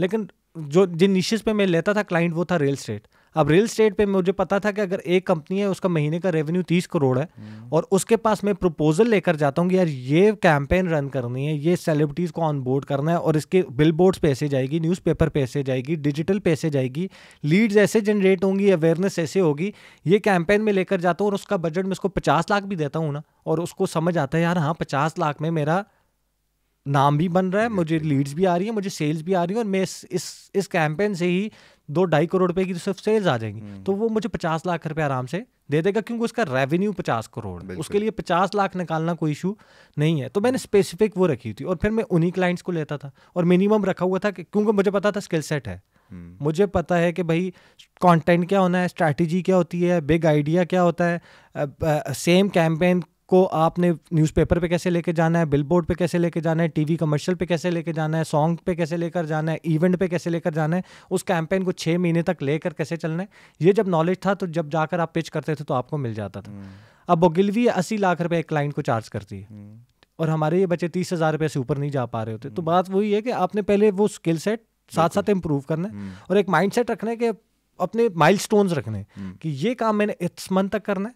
अगर आप सिर्फ ग्राफिक्स बनाते हो और लेट्स सपोज आप एड्स रन करते हो तो ये 2 स्किल सेट है, 30,000 ही मिलेगा। लेकिन अब आप उसमें ऐड करोगे यार 1 साल तक ये करके ना, इसमें मैंने 2 वीडियो प्रोडक्शन के बंदे ऐड करने हैं और हम प्रोडक्ट से रिलेटेड वीडियोस बनाएंगे, इस तरह के कमर्शियल्स बनाएंगे, इस तरह के यूजीसी कंटेंट बनाएंगे, इस तरह के एड्स बनाकर हम रन करेंगे और फिर हम क्लाइंट को 1.5 लाख रुपए चार्ज करेंगे। 2 बंदे ऐड हो गए, 1.5 लाख रुपए के 2-3 क्लाइंट आ गए। अब हम सेल्स पे भी काम करते हैं, हम पूरे का पूरा ब्रांड उठाते हैं और उसको कहते हैं सेल्स भी हम करके देंगे, कंटेंट भी हम बनाएंगे, ये भी हम करेंगे और हम उसको 5 लाख रुपया चार्ज करेंगे, साथ 3% सेल्स के ऊपर चार्ज करेंगे, आपको क्लाइंट फिर भी मिले। तो ये अपने माइलस्टोन रखते जाओगे तब आप बड़ा बनते जाओगे। लेकिन पहले दिन से आपको पता होगा यार इस फील्ड में इतने पैसे कमाने। हाँ, ये देखना कॉन्फिडेंस है। अब आपने सारी वर्कफ्लो की बात की है, अब क्या है कि आप कस्टमर को वन टू एंड सोल्यूशन दे रहे हैं। अब आप 0 से जब 100 तक लेके जाएंगे, अब आप उसमें स्किल्स पॉपअप किए जा रहे हैं, अच्छा ये भी इस कंपनी को चाहिए, ये भी इस कंपनी को चाहिए। अब वो क्या हो रहा है कि बेसिकली आप उसको अपना मोहताज बना रहे हैं। ऐसे ही है। अब आप की ज़रूरत हो गई है, अब वो कहीं और नहीं जाएगा, क्योंकि अब आपने उसके साथ लॉन्ग टर्म रिलेशन बना लिया है। ऐसे ही। तो यहाँ मैं कहता हूँ कि डिजिटल मार्केटिंग जब आती है, कोई भी बिज़नेस का, आपने एसईओ करना है, आपने ऐड चलानी है, आपने कुछ भी करना है, अब जब आप सारे काम करो, आप गोल क्या है उस तरफ मैं लेके जा रहा हूँ। जब ये सारी सर्विसेज आप उसको दे रहे हो, पहली शर्त ये है कि उसको रिजल्ट आना चाहिए। ये नहीं कि जी आपने बटन दबाया, ऐड चला दी, वो कह रहा सेल्स नहीं आ रही, जितने पैसे लग गए। भाई पैसों के लिए हो रहा है, अगर उससे सेल्स नहीं आ रही तो आपने क्या तीर मारा, बटन दबाया, वो भी दबा रहा था, उससे नहीं आ रहा था तो आपके पास आया, तो यहाँ पर आपका फॉल्ट है। जब आप वो समझ गए, आपने उसको इम्प्रूव किया, अब आपको अपनी कॉन्फिडेंस है कि अब वो साथ साथ आपके साथ कम्युनिकेशन में होता है, भाई कल क्या किया था, सेल्स बढ़ गई हैं, अब आप देखोगे कि भाई अच्छा ये है। अब उसको नहीं पता, आपको पता है, अब आप उसकी मजबूरी बन गए। तो नेक्स्ट स्टेप जो है वो फ़ौरन ये आता है कि भाई अब वो आपका मोहताज है, अब आप आ जाओ पार्टनरशिप पे उसके साथ। अब आप उसे 50% भी कहोगे, 30% भी कहोगे, 40% भी कहोगे, वो तैयार होगा। क्यों? क्योंकि उसे नए बंदे के पास जाके दोबारा समझाना, कम पैसों पे देना, बिजनेस चलना ज़्यादा इंपॉर्टेंट है उसके लिए, ना कि आपको जो है वो पैसे देना। तो इस फ्लो का कोई शॉर्टकट नहीं है, ये आपको सीखना पड़ेगा, इसमें से गुजरना पड़ेगा। कोई भी ऐसा नहीं है, मैं भी आपको नहीं समझा, मैं आपको बता दूंगा, करना आपने है। हर बिजनेस डिफरेंट है। अब आप अगर फूड नहीं करते थे, रियल एस्टेट में आए थे, तो आपने उसकी लॉजिक दी कि भाई ये लॉजिक है। अब आपने उस बिजनेस को देखना है कि उसके अंदर से पोटेंशियल क्या है। अब अगर पोटेंशियल उसमें से निकलता है तो फिर आप दूर तक जाएंगे उसके साथ। पर अगर आप सिर्फ ग्राफिक बना रहे हैं, वो बनाए, वो ख़त्म हो गई, ट्रेड ख़त्म, क्लोज हो गई। अब एजेंसी का काम यही है कि भाई एजेंसी ज़रूरी नहीं है कि एक बिल्डिंग में ज़रा वो अच्छे एनवायरनमेंट में आप बैठे हुए होंगे, आप रिमोटली हायर कर सकते हो लोगों को। और ये कोविड के बाद तो और भी ज़्यादा हो गया कि आप रिमोटली लोग बैठे हुए हैं। हर बंदा ऑन बोर्ड होना चाहिए। कोई भी स्किल आपने तलाश करके उसको देनी है कि भाई तुम्हारे स्किल में ये और चीज़ें ऐड हो सकती है, इसकी वजह से ये हो जाएगा। बंदा भी आपने देना है, फिर ये नहीं कहना कि भाई कहीं और से कराओ। फिर आपका टोटल सोल्यूशन होना चाहिए। वो आप चाहे रिमोटली रखें, चाहे अपने पास ऑफलाइन रखें, उसको अवेलेबल रखें, तो फिर ये ग्रोथ का मॉडल निकलेगा। और जब तक आप आउट ऑफ द बॉक्स नहीं सोचेंगे, क्योंकि ये टेलर्ड मतलब आपकी फैसिलिटी है ना, हर बिज़नेस पे आपने उसे सोल्यूशन देना है। उस एक्सपोजर को लेने के लिए फिर आपको मेरे से पूछने की ज़रूरत नहीं पड़ेगी, वो आपकी अपनी जर्नी है, आप खुद ब खुद रास्ते जो है ना वो निकालेंगे जाएंगे, और फिर जो है ना स्ट्रैटेजीज बनाते जाएंगे। एक और चीज़ जो मैंने एजेंसी वाले मॉडल में सीखी है कि उसमें सीईओ का काम खुद एड्स रन करना, खुद ग्राफिक्स बनाना, खुद वीडियोस बनाना नहीं होता। दो चीज़ें थी जिसकी वजह से मेरी एजेंसी ग्रो कर रही थी, और एक ये था कि मैंने सीईओस के साथ उठना बैठना था। मेरा एक क्लाइंट लॉक हो जाता था ना एक सीईओ के साथ, तो मेरी ये होता कि मैं हफ्ते में एक दफ़ा उसके पास जाकर ज़रूर बैठता था। कोई बात नहीं करते थे हम कि मुझे कि काम दे दो या और काम दे दो या तुम्हारा काम, और ना वो मुझसे पूछता था क्या चल रहा है। ठीक है, जितनी बड़ी कंपनी होती है उतना उसके लिए इतनी ये चीज़ें इतनी ज़्यादा मैटर नहीं करती, उसके 10 लाख काम और चल रहे होते। तो सीईओ के पास सिर्फ मैं जाकर बैठता था, 2 घंटे 3 घंटे बैठा, चाय शाय पी, गपशप लगाई, और मैं उसको इंटरेस्ट देख लेता था। पहली मीटिंग पे ही उसका इंटरेस्ट देख लेता था, अगर मेरा क्लाइंट बने या ना बने मैं उसका इंटरेस्ट देख लेता था कि कौन सी गेम्स में इंटरेस्टेड है, क्या माइंडसेट है इसका, किस चीज़, क्रिकेट का अगर शौकीन है तो क्रिकेट से रिलेटेड बात, उसके अगर बच्चों से फैमिली ओरिएंटेड है तो बच्चों से रिलेटेड फिर मैं उनके बच्चों के नाम याद कर लेता था कि इसके बच्चों के नाम क्या है, उनके इंटरेस्ट क्या है। क्योंकि अगली दफ़ा अगर मैंने काम के लिए की बात ही करनी है तो मेरा और उसका कनेक्शन डिवेलप नहीं होगा। मैं उसके साथ इमोशनल लेवल पे एक कनेक्शन बनाऊंगा तो लॉन्ग टर्म वो मुझे साथ लेकर चलेगा। तो मेरा ज़्यादातर टाइम एजेंसी में सीईओज़ के साथ गुजरता था, एक चीज़। और जितने सीईओज़ के साथ मैं बैठा हूँ, मैंने एक चीज़ नोटिस की है, बच्चे ये कहते हैं ना, आपके पास जितना तगड़ा स्किल सेट आ जाए, आपके पास कम्युनिकेशन स्किल नहीं है। तो अब मैं एक कंपनी के साथ काम करता था जिसके पास मैं सबसे ज़्यादा बैठता था, जिस सीईओ के साथ, तो उनके पास मैं देखता था एक चीज़ कि हर रोज़ ना, अगर मैं उनके पास 4-5 घंटे बैठा हूँ, हर रोज़ कोई ना कोई बंदा आता था और अपना डिजिटल मार्केटिंग का पोर्टफोलियो लेकर कि सर ये सर्विसेज हम देते हैं, हमें काम दे दें, ये सर्विसेज दे दें। कोई उसका चाचा है, चचा किसी बच्चे को ले आया, ये बच्चा बड़ा तगड़ा है, बड़ा फिट काम कर रहा है, इसको काम दे दे। और वो रिजेक्ट कर देता, नहीं देना, क्योंकि मैं सामने ही होता था और मैं नहीं भी होता था, वो फिर भी कहता नहीं देना यार, जो बंदा मेरा काम कर रहा है वो फिट कर रहा है। एक चीज़।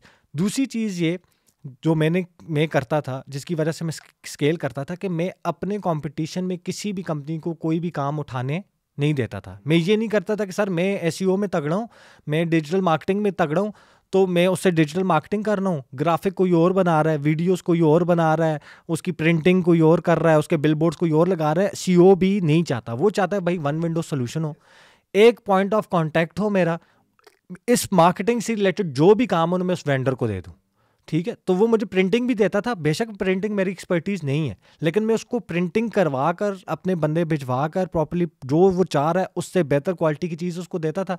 उसका कॉन्फिडेंस लेवल मेरे ऊपर बढ़ता जाता था, उसको पता होता था कि भाई प्रिंटिंग इसको देता हूँ मेरी एक्सपेक्टेशन से बेहतर चीज़ पहुँचा देता है, इवेंट इसको देता हूँ मेरी एक्सपेक्टेशन से बेहतर इवेंट करके देता था, बिलबोर्ड्स का प्रोजेक्ट देता हूँ बिलबोर्ड्स करके दे देता है। वो वन विंडो सोल्यूशन चाह रहे होते हैं। पेप्सी की कैंपेन देखी होगी आपने, वाई नॉट मेरी जान। अब वो वाई नॉट मेरी जान के ही टोटल पैसे हैं, वो जो 1 करोड़ रुपया पेप्सी पर मंथ पे कर रहे हैं ना एजेंसी को, वो उस एक लाइन की टैग लाइन के सारे पैसे हैं जो एजेंसी ने देना होता है। वो ये बिग आइडिया होता है कि अगले 3 महीने ये हमारा बिग आइडिया, इस बिग आइडिया को हम न्यूज़पेपर पे ऐसे लेकर जाएंगे, इस बिग आइडिया को बिलबोर्ड के ऊपर हम ऐसे लेकर जाएंगे, इस बिग आइडिया को सॉन्ग्स में हम ऐसे लेकर जाएंगे, ads, YouTube ad, digital ads पे ऐसे लेकर जाएंगे, एसईओ पे ऐसे लेकर जाएंगे, और वायरलिटी ऐसे लेंगे। ये पूरी कैंपेन, इस कैंपेन के सारे पैसे हैं। ये कैंपेन आप जितनी तगड़ी बनाना सीख जाओगे उतने तगड़े आपको क्लाइंट पैसे देगा, और ये यूज़ होती है ब्रांड अवेयरनेस के लिए, ठीक है। कोक को ज़रूरत नहीं है एड्स रन करके अपनी बॉटल सेल करने की, हर बंदा वैसे ही कोक लेता है, लेकिन वो अपना अवेयरनेस, अपना ब्रांड याद कराना, ब्रांड याद कराना, ब्रांड याद कराना, उस पर मेजरली काम करते हैं। और ब्रांड्स को जो आम क्लाइंट है जो अच्छे पैसे कमाना स्टार्ट कर देता है उसको यही चाहिए। एग्जांपल देता हूँ, मेरा अपना लायशा है, अब अगर मैं 50-60 लाख रुपए की सेल कर रहा हूँ, 20 लाख रुपया मेरा प्रॉफिट है, अब मुझे मेरे मेजर कंसर्न सेल्स नहीं है, शायद इस ब्रांडिंग के साथ, इस मार्केटिंग के साथ इसका पोटेंशियल ही इतना हो, सेल्स ही इतनी हो, अगला बंदा कोई भी आ जाए एड जितने भी अच्छे रन कर रहे 60 से 70 कर लेगा।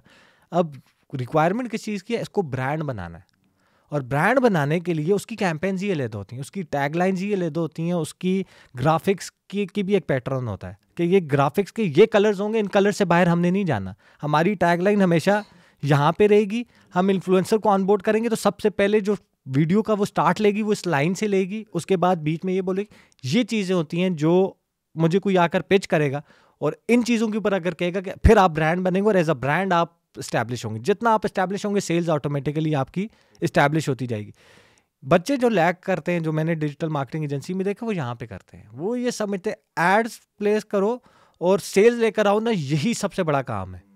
ये काम 60 लाख 70 लाख 1 करोड़ रुपए की सेल के ऊपर ये काम खत्म हो जाता है आपका, और इस पे फिर आपको वही क्लाइंट मिलेगा जिसका मेजर एम ये कि यार 50,000 रुपये ना 50 लाख रुपए की सेल मिल जाए, करोड़ रुपए की सेल मिल जाए। इससे ऊपर गेम तब होनी है और पैसा भी तब मिलना है जब आपको ये कैंपेन्स डिज़ाइन करने हैं। बिल्कुल ऐसा ही है। अच्छा, बड़ी ज़बरदस्त बातें की है ना आपने एजेंसी से रिलेटेड, और वो सारा फ्लो और बड़े एंगल्स भी दिखाए आपने। अच्छा, इससे ज़्यादा इंपॉर्टेंट चीज़ जो आपने कम्युनिकेशन की बात की, वो एंगल मैं समझता हूँ सबसे ज़्यादा इंपॉर्टेंट है, क्योंकि अगर आप अपने आप को बेचना नहीं जानते ना कि कब क्या बात करनी है, कम्युनिकेशन एक तो लैंग्वेज हो गया, दूसरा कब क्या बात करनी है। क्योंकि देखिए आपके पास 5 मिनट 10 मिनट मीटिंग का टाइम होता है, और उसमें अगर आप सही एंगल उसे समझा दें तो फिर मुझे नहीं लगता कि वो जो है ना कहीं रुक पाएगा। क्योंकि मैंने ऐसी बहुत सारी स्टोरीज़ देखी है, बल्कि मेरे खुद 7 बच्चे हुआ करते थे जो टीम में काम करते थे। आप यकीन नहीं करेंगे, उनको जब क्लाइंट आता था ना तो मैं बात करता था उनसे, और आज जो है ना वो इतने कॉन्फिडेंस से बात करते हैं कि मुझे लगता है कि शायद भाई वो होती है ना एक आपको कि भाई शायद मेरे में कोई कमी है। तो वो कैसे पॉसिबल हुआ? वो सारा प्रैक्टिस से हुआ। उसके लिए एक प्रोसेस है, उसके आपने बात की, फिर आपने सोचा कि अगर ये नहीं माना तो शायद ये बात होगी, शायद ये वजह होगी। तो कम्युनिकेशन प्लस सही टाइम पे सही बात करना, ये ज़्यादा इंपॉर्टेंट है। और बात वही है कि वो एक्सपोजर जितना ज़्यादा आप लेंगे उतना ज़्यादा बेनिफिट होगा। अब आप कहते हैं जी फाइवर नहीं चल रहा या कोई और फ्रीलांसिंग प्लेटफॉर्म नहीं चल रहा, ये भी बड़े स्मार्ट हो गए हैं। या आपको 2-3 कस्टमर देते हैं, नए बंदे को देखता है कन्वर्जन क्या रही। अब कन्वर्जन क्या रही भैया, आपने टाइटल दिखाया, उसको आप तक पहुंच गया, आपको सर्विसेज तो उसको चाहिए। अगर आपसे वो मिस हो गया तो इसमें आपका फॉल्ट है, उसका फॉल्ट नहीं है, आप नहीं उसे कन्वर्ट कर सके। अब क्योंकि अगर आपने वो रेलिवेंसी से ही आया ना, वो कोई ऐसा तो नहीं कि आप कोई और बात कर रहे थे और वो गलती से आप तक आ गया। सही बात। वो रेलिवेंसी से आया, अब आपने उसे कन्वर्ट करना ही करना। और फ्रीलांसिंग प्लेटफॉर्म चलते ही ऐसे हैं कि वो देखते हैं जी कन्वर्जन अगर ये दे रहा है तो फिर फ्यूचर ऑर्डर्स आपके उसके ऊपर डिपेंड कर रहे होते हैं। फिर दूसरा ये फ्रीलांसिंग प्लेटफॉर्म का ये बड़ा मसला है कि हमारे पास जो नई कॉम है, ये वो जो 20% या 10% बचाने के लिए वो जो डायरेक्ट कर लेती है, और वो थोड़ा सा पैसा बच रहा है पर वो उस प्लेटफॉर्म को मिस कर देती है जहाँ से फ्यूचर का काम आपके ऊपर आना है, वो उसको दाव पे लगा देती है इस 20% की वजह से। तो ये मैं समझता हूँ ये सोच है जो जिसको भी वो फॉलो कर रहे हैं, इस सोच को बदलने की ज़रूरत है कि देखो भाई एक प्लेटफॉर्म है, आपसे 20% ले रहा है, भाई काम भी तो उसकी वजह से आया है ना, आप उसे कैसे बाईपास कर सकते सही हो? बात। और फ्यूचर का काम भी उसके ऊपर डिपेंड कर रहा है। और ये और कम्युनिकेशन, मैं समझता हूँ कि ये दो ऐसा कम्बिनेशन है कि आप अगर इस दो को क्रैक कर लेना तो फिर रोकने वाला कोई नहीं होगा आपको। कम्युनिकेशन में जो मेरी एजेंसी, मैं पाकिस्तान में जो एजेंसी चला रहा था, एक और इम्पॉर्टेंट चीज़ जो मैं करता था कि अगर मुझे किसी सीईओ से 10 मिनट मिले तो मेरी कोशिश ये होती थी, मैं पहले अपना होमवर्क कंप्लीट कर लेता था, इसके मसले क्या क्या हैं, क्या क्या चीज़ें इसके पास नहीं हैं, कौन सी चीज़ें इसका, और मेजर और इम्पॉर्टेंट चीज़ जहाँ पे मैं उसको खेलता था ना, मैं इसको कंपटीशन पे खेलता था कि उसका कंपटीशन कौन सी ऐसी चीज़ें कर रहा है जो ये चीज़ें नहीं कर रहा, और उसका कंपटीशन उससे फ़ायदा क्या ले रहा है और इसको नुकसान क्या हो रहा है। देखिए कोई भी सीईओ है, किसी ने मुझसे 10 मिनट लिए, वो मुझसे 10 मिनट है, 15 मिनट है या आधा घंटा है वो इसमें इंटरेस्टेड नहीं है कि आप क्या करते हैं, आप क्या सर्विसेज दे रहे हैं। उस तरह की वही बात है कि उसके पास 10,000 लोग रोज़ाना के हिसाब से 20-25 लोग आ रहे हैं कि हम ये करते हैं, हम ये दे दो। वो इस चीज़ में ज़्यादा इंटरेस्टेड है जब मैं उसको उसके प्रॉब्लम्स गिनवाऊंगा कि भाई आपके वेबसाइट पे ये मसले हैं, आपकी डिजिटल पे ये मसले हैं, ये कंटेंट मिसिंग है, ये टैगलाइन मिसिंग है, ये बिग आइडिया मिसिंग है, आपका कंपटीशन ये चीज़ें कर रहा है जिसकी वजह से वो लीड्स इस तरह जनरेट कर रहा है, अपनी सेल्स इस तरह जनरेट कर रहा है, अपनी ब्रांड की अवेयरनेस इस तरह कर रहा है, ये वो चीज़ें कर रहा है और ये चीज़ें आपकी मिसिंग है। और यकीन करें अगर मेरी 15 मिनट की मीटिंग थी ना तो वो घंटे तक जाती है, और घंटे में मैं एक जगह पे भी उसको ये नहीं कहा कि कहता कि भाई ये काम मुझसे करवा लो, ये काम मैं कर दूंगा, ये काम मैं कर दूंगा, कहीं पे भी नहीं करवाता। मैं 1 घंटे से मीटिंग की और घंटे के बाद चाय पी, सलाम दुआ करके उठ के चला जाता हूँ, क्योंकि अब मैंने उसको एजुकेट कर दिया कि भाई उसके प्रॉब्लम्स क्या क्या हैं और उनका सोल्यूशन क्या क्या है। और किसी भी एजेंसी के साथ जाकर काम करो, लेकिन उससे पहले ये चीज़ें पूछना और ये चीज़ों का आंसर अगर वो दे दे तो उसको कॉन्ट्रैक्ट दे देना। अब उस सीईओ है, मैं भी सीईओ हूँ, लाइशा के मुझे कोई भी बंदा अगर आकर 10 मसले बताएगा ना और मुझे रियलाइज़ होगा हाँ यार ये 10 मसले जो मैंने सोचे ही नहीं थे, अब अगले 3 दिन 4 दिन हफ्ता ना वो चीज़ मेरे दिमाग में घूमती रहेगी, ये मसला है यार, ये भी मसला है, ये भी मसला है, और मेरा कंपटीशन मुझसे आगे निकली जा रहा है, आगे FOMO, fear of missing out होना स्टार्ट हो जाता है। 10 दिन वो एक दोस्त को बुलाएगा, उससे वो आंसर पूछने की कोशिश करेगा, उसकी टेक्निकल नॉलेज इतनी नहीं होती, जो चीज़ें मैं बता चुका हूँ वो भी गारंटी होती थी इसको कोई नहीं बता सकता जितनी डिटेल से मैं बता कर गया। वो एक से मिलता था, दूसरे से मिलता था, तीसरे से मिलता था, उसको सेटिस्फेक्शन नहीं होती थी। अगर कोई बता भी देता था ना उसको सेटिस्फेक्शन नहीं होती थी, मैंने पूछा है तो उसने बताया, वो बंदा तो विदाउट मेरे पूछे सारा मेरा डेटा निकाल कर ले आया मेरी कंपनी का। तो उसके हफ्ते बाद कॉल आती थी, हाँ जी अली भाई कॉन्ट्रैक्ट करना है, फिर मैं अपने पैसे बताता था। अब उसकी मजबूरी होती थी, मैंने 3 मांगा है या 4 मांगा है या 5 मांगा, उसकी मजबूरी होती है यार जो चीज़ें ये दे रहा है वो सिर्फ ग्राफिक्स देगा, दूसरा बंदा सिर्फ लीड जनरेट करके देगा, ये तो मुझे 1 विंडो सोल्यूशन पूरा बता रहा है और उसको मेरी पूरी प्रॉब्लम्स भी पता है, तो ये मुझे अच्छा सोल्यूशन उसका प्रोवाइड कर देगा। वो कॉन्ट्रैक्ट कर लेते थे। हाई टिकट जो पाकिस्तान में कहते हैं ना, हाई टिकट नहीं है, हाई टिकट नहीं है, हाई टिकट नहीं है, मैं तो करता ही नहीं था हाई टिकट से नीचे काम। जाता था, छोटा भी है उसको बता देता भाई तू बेशक छोटा है, तू मुझे अफोर्ड नहीं कर सकता, ये चीज़ें तेरे मसले हैं, जो तुझे प्रोवाइड करे उसको दे दे। वो भी 6 महीने 7 महीने किसी से लेकर ना वापस आता था कि भाई मजबूरी है, इसको देने, ये देंगे तो मेरे मसले सीधे होंगे वरना मसले सीधे नहीं होंगे। बिल्कुल, ये आपने बड़ी ज़बरदस्त बात की है रिसर्च की ना। अब रिसर्च करते करते रिसर्च से भागते हैं, मैंने लोग देखा है। सही बात है। अब रिसर्च क्या है भाई, अगर आप किसी कंपनी के पास जा रहे हैं, कोई क्लाइंट आपके पास आ गया है तो इतना आसान वे है कि आप उसको खोल लें और साथ उसका कंपटीटर खोल लें, और डेफिनेटली वो बड़ा होगा जो छोटा आपके पास आया है ना, तो उधर से आप कंपैरिजन करके इस चीज़ को फ़ौरन क्रैक कर सकते हैं कि भाई ये क्या दे रहा है और वो क्या नहीं दे रहा, प्लस प्रेजेंटेशन क्या है, कहाँ मसला है। और आप जॉब इंटरव्यू के लिए जाते हैं, आप पढ़ते हैं भाई, जाके बैठते हैं, अगर आप ब्लैंक होके बैठ जाएंगे कि भाई ये मेरे पास काम देने आ गया है, तो ऐसा तो होने वाला नहीं है। अगर आपने विजन बड़ा रखना है तो फिर आपको उसके लिए रिसर्च करनी पड़ेगी, कुछ एक्स्ट्राऑर्डिनरी दिखाएंगे तभी उसके पास कोई आपके पास से ना जाने की ऑप्शन बचेगी ना। पर अगर आपने वही घिसी पिटी बातें करनी है तो फिर वो जो अपने आप को अपने कैश कराना था, वो बातें लोकली तो हो सकेगी, वहाँ अपने आप को अपने प्रूफ करना है, वो आपकी रिसर्च बताएगी कि भाई ये बंदा कितना जो है ना वो ऑथेंटिक है। क्योंकि आप टेक्निकल है, वो नॉन टेक्निकल है, आपने उसे चीज़ें निकाल के जो है ना वो दिखानी है, एजुकेट करना। फिर दूसरी चीज़ मैंने ये देखी कि ब्रांडिंग जो है ना वो बड़ा इंपॉर्टेंट रोल रखती है। मैं मतलब अपनी ब्रांडिंग की एग्जांपल आपको देता हूँ कि मैंने इतना कंटेंट बनाया, वो मैंने सारा उर्दू हिंदी लैंग्वेज में बनाया और हमारे लोग ये समझते हैं। अब जब गोरा आता है, जब पहले क्लाइंट आता था मेरे पास, तो मैं क्या करता था, उसको 1 दिन 2 दिन 1 घंटे 2 घंटे टेक्स्ट पे, मतलब मीटिंग से पहले आपको टेक्स्ट करना है, 2 2 3 3 दिन आपने समझाना है कि भाई ऐसे नहीं ऐसे होगा, ऐसे नहीं ऐसे होगा। फिर प्लस वो अगर आपको $100 $500 $1000 $10,000 दे रहा है, कोई ₹1 भी आपके ऊपर अगर इन्वेस्ट कर रहा है ना, उसको ये श्योरिटी चाहिए ही चाहिए कि ये ₹1 मेरा ज़ाया नहीं होगा। उसको इस बात का यकीन दिलाने के लिए मुझे 1 से 2 दिन 3 दिन लगते थे। अब क्या हुआ है कि मैं सिर्फ उसको ये भेजता हूँ कि समझ आ जाती है आपको टोन से ना कि भाई कहाँ ये फंस रहा है, इसको समझ आ गई मेरी बातें, फिर भी उसका आपको ऑथेंटिसिटी चाहिए कि भाई ये सही बंदा है, पैसे ज़ाया नहीं होंगे। अब जब मैं यूट्यूब का लिंक भेजता हूँ, अब उस पर जो नंबर लिखा होता है 1 लाख का, प्लस समझ उसे नहीं आ रही हो, मैं उसे ऑलरेडी बोल चुका हूँ कि भाई देखो ये तुम्हारा जो मसला ना इस वीडियो में मौजूद है, ये पर अनफॉर्चुनेटली तुम्हारी लैंग्वेज में नहीं है, इसलिए तुम्हें समझ नहीं आएगा, पर मैं ये सर्विसेज देता हूँ। अब क्या होता है कि वो बात उसको समझ में नहीं आ रही, पर उस थंबनेल और नंबर से फैसिनेट होता है वो, और उसे ये पता होता है कि भाई बंदा ऑथेंटिक है, बंदा ऑथेंटिक है। तो उसका फ़ायदा ये मिलता है कि जहाँ वो बार्गेन कराना था उसने, जहाँ वो टाइम सेव हुआ, प्लस अब वो कहता है तुमसे ही काम कराना है, तुम्हारी मर्ज़ी के पैसों से कराना है। तो ये फ़ायदा है, आप पब्लिकली जहाँ पे आपकी सोशल मीडिया ऑडियंस ही है, अगर आप कैमरे पे नहीं आना चाहते तो कम से कम ऐसा कुछ कंटेंट तो बनाए ना जो कि लगे आपकी फील्ड से रिलेटेड। हम लिंक्डइन की बात करते हैं, इतना बड़ा जो है ना पोर्टल है, अगर आप उसे ही एक्टिव कर लें अपनी फील्ड से रिलेटेड, तो मुझे नहीं लगता कि आपके पास कोई कमी होने वाली है जॉब की। अच्छा, इसमें असबर भाई एक क्वेश्चन जो शायद लास्ट क्वेश्चन हो, वो ये बता दें कि एक तो ये है कि डिजिटल से एआई का कितना डिफरेंस पड़ेगा एआई के आने से, और कितनी इवॉल्व होगी ये, और ज़्यादातर बच्चों को होता है जॉब्स ख़त्म हो जाएंगी, एड्स ऑटोमेटिक रन हो जाएंगे, तो हमारा क्या फ्यूचर होगा। एक इस चीज़ को कवर कर दें, और लास्ट चीज़ कवर कर दें कि नए आने वाले बच्चों को जो इस फील्ड में आ रहे हैं उनको आप क्या सलाह देंगे या क्या मशवरा देंगे। देखें, जहाँ तक बात रही एआई की, तो एआई ने हमारा काम आसान किया, उस एंड का भी इस्तेमाल आसान किया और हमारा भी आसान किया है। इस बात को जितनी जल्दी आप एडमिट कर लें उतना अच्छा है।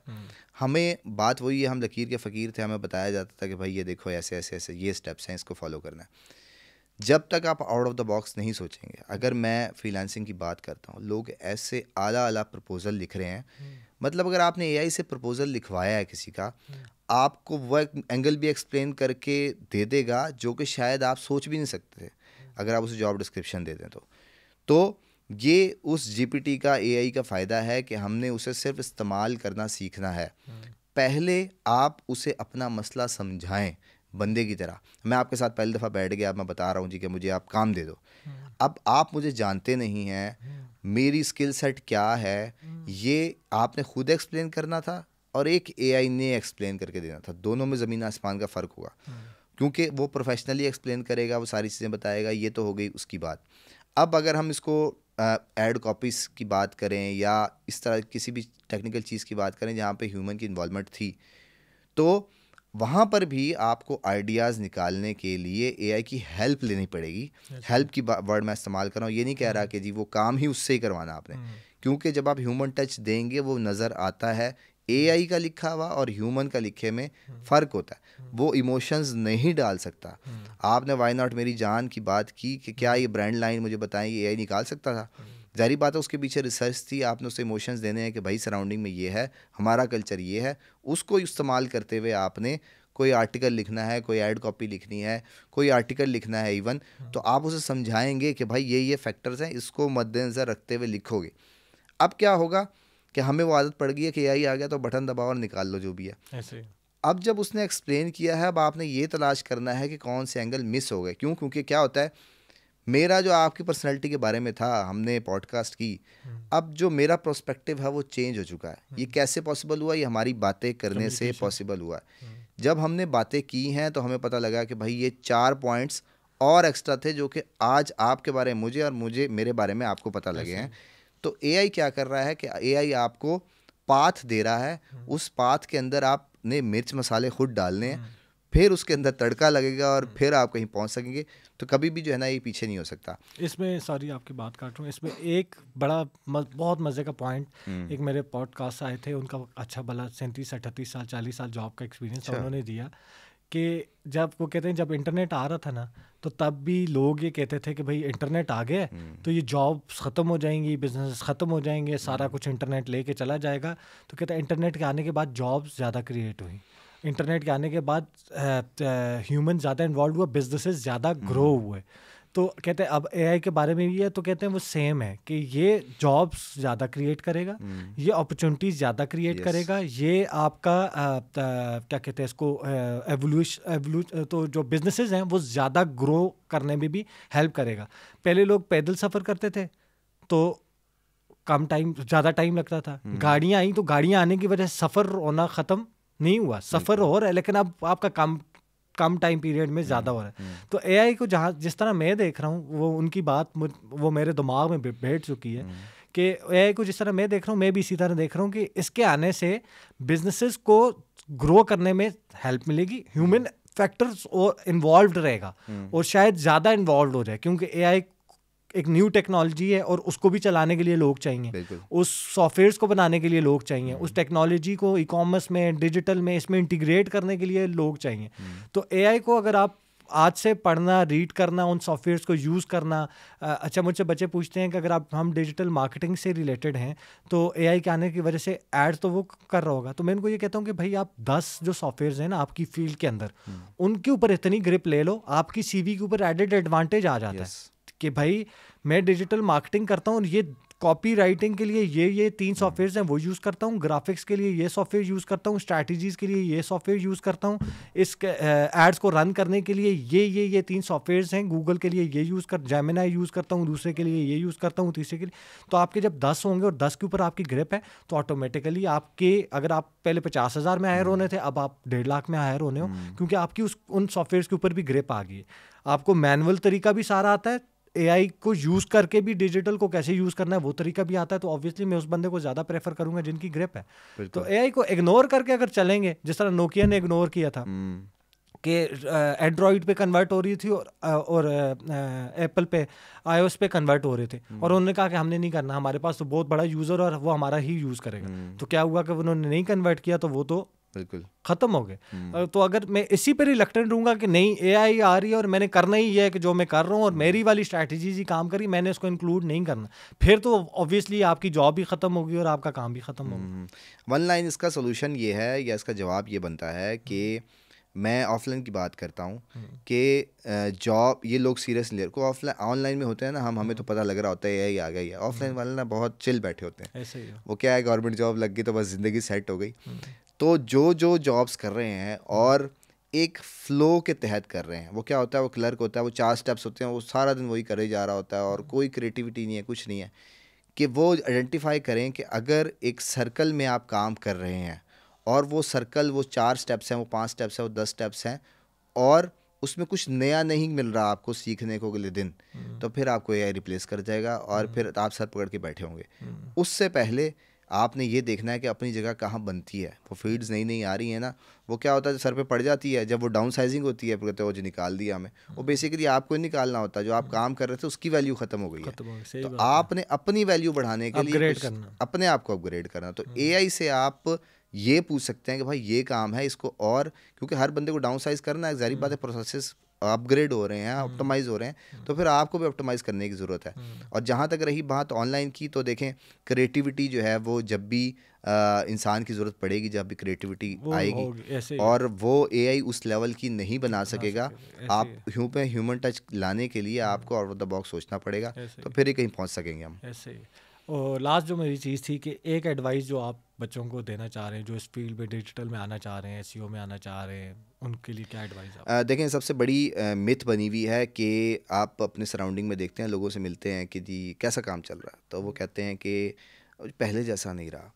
अब इस पहले जैसे का मतलब क्या है? पहले जैसे का मतलब ये है कि जो पीक उन्होंने टच की हुई है ना, उस पीक को या तो टच करना चाह रहे हैं या उसे क्रॉस करना चाह रहे हैं। इस बात को यकीन में रखें कि जो आप कर रहे हैं ये बिज़नेस है और ये जॉब नहीं है कि आपकी सैलरी हर 30 तारीख को क्रेडिट हो जाएगी और आपका सर्कल चलता रहेगा। बिजनेस का ग्राफ कभी भी स्मूथ लाइन नहीं होता, वो हमेशा ऊपर जाता है, नीचे आता है और फिर एक बड़ी पीक बनाता है। वो नीचे आएगा तो अगली बड़ी पीक बनेगी। तो शॉर्टकट कोई नहीं है। इस चीज़ को रियल टाइम लगाने के लिए आपको अपनी स्किल में मौके तलाश करने हैं। पर अगर हम डिजिटल मार्केटिंग की बात करते हैं तो डिजिटल मार्केटिंग में इतनी ज़्यादा अपॉर्चुनिटीज़ हैं, इतनी ज़्यादा फील्ड्स हैं, जिस तरह हम पहले भी बात कर रहे थे कि छोटी से छोटी स्किल भी अगर आप सीख लेना, वो कम से कम आपको 5-10 साल का बैकअप तो दे देगी अगर आप सही तरीके से यूटिलाइज कर लें। तो अब इतना ही सोचना है, इससे दूर का नहीं सोचना, क्योंकि बहुत चीज़ें अपग्रेड हो रही है। अब AI वजूद में भी नहीं था पिछले 5-7 साल पहले जो हमने देखा। बस इतना ही सोचना और अपने आप को इवॉल्व करते जाना है। हर फील्ड में पोटेंशियल है, आपने अपना इंटरेस्ट देखना है और कूद जाना है। और फिर वो कहते हैं कि जी ये पता नहीं रहे ना रहे, भाई अगर आप इतने स्मार्ट हैं तो फिर 2 फील्ड्स रख लें, बैकअप फील्ड रख लें, उसको दे। तो उसका फार्मूला मैंने ये बनाया हुआ है कि अगर आप एक नया बच्चा जो आता है कि जिसको कहते थे कहाँ से स्टार्ट करूँ, तो मैं कहता हूँ भाई फील्ड की एक लिस्ट बनाओ और उसमें से 8 फील्ड अपनी फेवरेट जो है वो निकाल लो। डिजिटल मार्केटिंग की माइक्रो भी हो सकती है, कोई मैक्रो फील्ड्स भी हो सकती हैं। उससे रिलेटेड जो है ना, हर फील्ड से रिलेटेड 40 वीडियोस देखो और 40 वीडियोस में से फिर आप सेलेक्ट करो 4 स्किल्स, टॉप 4 स्किल्स। उस 4 स्किल्स की जब आपने वीडियोस देखनी है, 20 वीडियोस, उसमें से 10 वीडियोस जो है ना एडवांटेजेस की देखनी है और दूसरे डिसएडवांटेजेस की देखनी है। क्यों डिसएडवांटेज देखना ज़रूरी है? क्योंकि आप कूद पड़े और आपको पता ही नहीं था भाई ये काम है जो मेरे से नहीं हो पाएंगे, वो पहले ही देख लो। फिर उसके बाद टॉप 2 स्किल सेट जो है ना आपने आपके लिए सेलेक्ट करो कि भाई हाँ ये मैंने रिसर्च के बाद जमा किए हैं। अब जब आप जाओगे ना तो फिर आपको ये जो स्क्रीनशॉट वाली हम बात कर रहे थे, या कोई दोस्त आ गया उसने बता दिया इतने पैसे, अब आपको इतना ज़रूर नॉलेज होगा कि आप उससे बैठ के ये जरा ज़रूर कर सकते हो कि भाई देखो ये काम मैंने इस वजह से नहीं किया, और आप वैलिड होगे क्योंकि आपने रिसर्च कर रखी होगी। अब आपको डाउट नहीं होगा, आप बिल्कुल स्ट्रीमलाइन होंगे और फिर चलते रहेंगे वहाँ पे। थैंक यू सो मच असबर भाई। ये मेरी पहली पॉडकास्ट थी। ज़्यादातर पॉडकास्ट मैंने अभी पॉडकास्ट स्टार्ट किए, तो ज़्यादातर पॉडकास्ट में क्या होता है, मैं क्वेश्चन कर रहा होता हूँ, गेस्ट आंसर दे रहा होता है, तो मैं अपने टीम को भी कह रहा होता हूँ यार पॉडकास्ट का ना उस साइड ज़्यादा मज़ा है इस साइड पे इतना मज़ा नहीं है। तो लेकिन ये मेरी पहली पॉडकास्ट थी जहाँ पे मुझे इस साइड पे भी बैठ कर भी पूरी मेरे वो हमारी जर्नी रिलेट करती थी, एक्सपीरियंसेस, फील्ड्स, वो इसलिए भी ज़्यादा मज़ा आया। तो मज़ा आया आज की पॉडकास्ट का। थैंक यू सो मच, आपने टाइम दिया, आप मुल्तान से आए, इतने दूर से आए, और एक दिन लाहौर में आकर फिर भी मुझे टाइम दिया, आपने पॉडकास्ट के लिए टाइम निकाला। Thank you sir. Thank you very much. Thank you.